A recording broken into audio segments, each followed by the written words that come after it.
हर हर महादेव, हर हर Mahadev. Absolutely high, sir, high.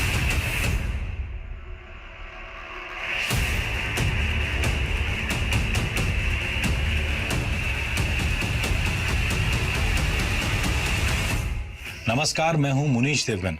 Pakistan पर भारत ने operation सिंदूर को अंजाम देकर कई आतंकियों को मिट्टी में मिला दिया, लेकिन इस ऑपरेशन का नाम पीएम मोदी की कोर टीम ने सुहागनों के नाम पर क्यों रखा, इसकी इनसाइड स्टोरी आपको हैरान कर देगी। 22 अप्रैल की खुशनुमा सुबह जब परिवार के साथ पहलगाम की खूबसूरत बेसन घाटी में देश भर से आई सुहागनें घूमने आई थी, जब वो सुहागनें विधवा बनकर घर लौटी तो जिंदगी भर के लिए खौफनाक यादों का बोझ उनके सर पर था। सुहागनों की मांग का सिंदूर उजड़ चुका था। आतंकियों ने निहत्थे और निर्दोष पर्यटकों से उनका मजहब पूछा, उनसे कलमा पढ़ने को कहा।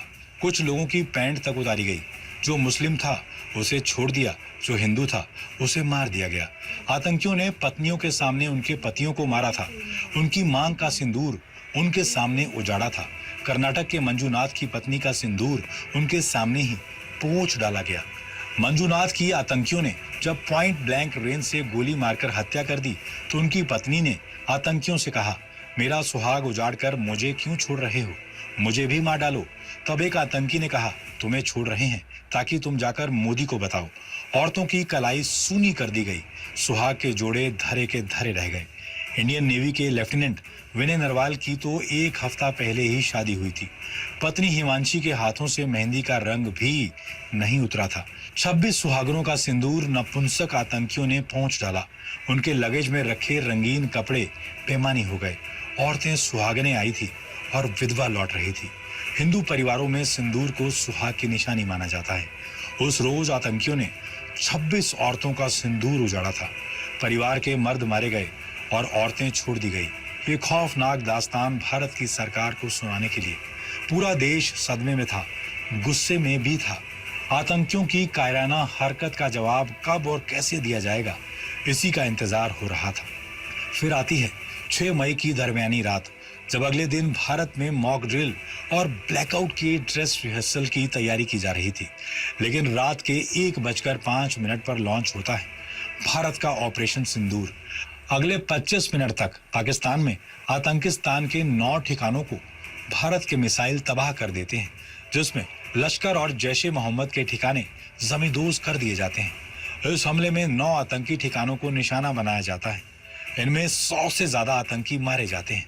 इनमें लश्कर-ए-तैयबा के कमांडर हाफिज अब्दुल मलिक भी शामिल है। मलिक मुर्दके स्थित मरकज तैयबा एयर स्ट्राइक में मारा गया।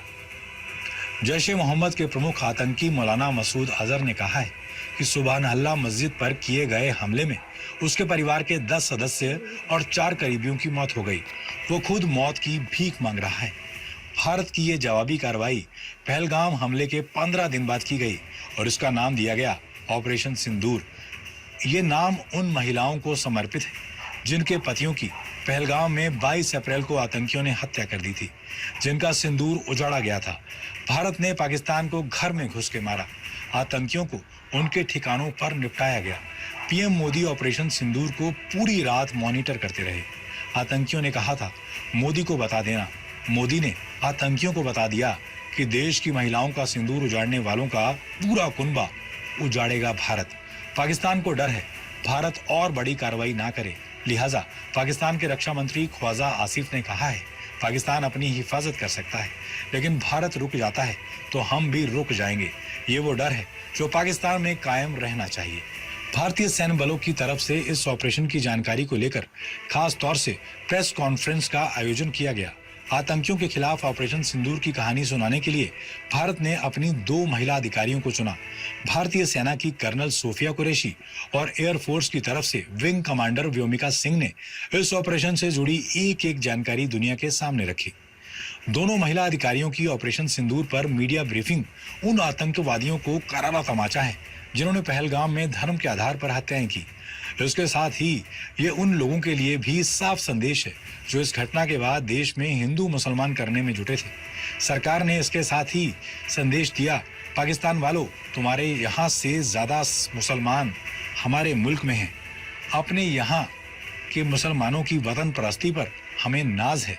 दोनों सेनाधिकारियों ने पाक अधिकृत कश्मीर के 5 आतंकी शिविरों के साथ पाकिस्तान के 4 लश्कर और जैश के शिविरों को तबाह करने की जानकारी दी।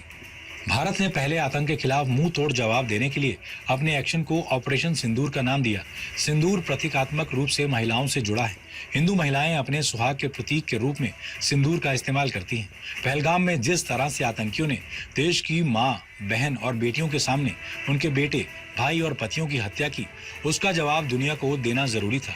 ऐसे में भारत ने ऑपरेशन सिंदूर का नाम रख महिलाओं के सिंदूर उजाड़ने वालों को सबक सिखाने के साथ ही दुनिया के सामने अपनी दृढ़ता और प्रतिबद्धता की मिसाल भी पेश की। सुबह देश में जिसने भी इस ऑपरेशन का नाम सुना, उसने इसकी तारीफ की। ऑपरेशन सिंदूर ने सीधे तौर पर आतंकियों के ठिकानों को तबाह करने का अपना लक्ष्य पूरा करने के साथ ही देशवासियों की उम्मीदों को भी पूरा किया। पहलगाम हमले में अपने परिजनों को खोने वाली महिलाओं में से एक ने कहा, इस ऑपरेशन का नाम सुनकर ही उनकी आंखों में आंसू आ गए। ऐसे में ये ऑपरेशन सिंदूर के नाम के महत्व को समझने के लिए जीवंत उदाहरण है। ऑपरेशन सिंदूर के जरिए भारत ने आतंकियों और उनके आकाओं को क्लियर मैसेज दे दिया। आज क से कहानी में इतना ही। अगली कहानी आपके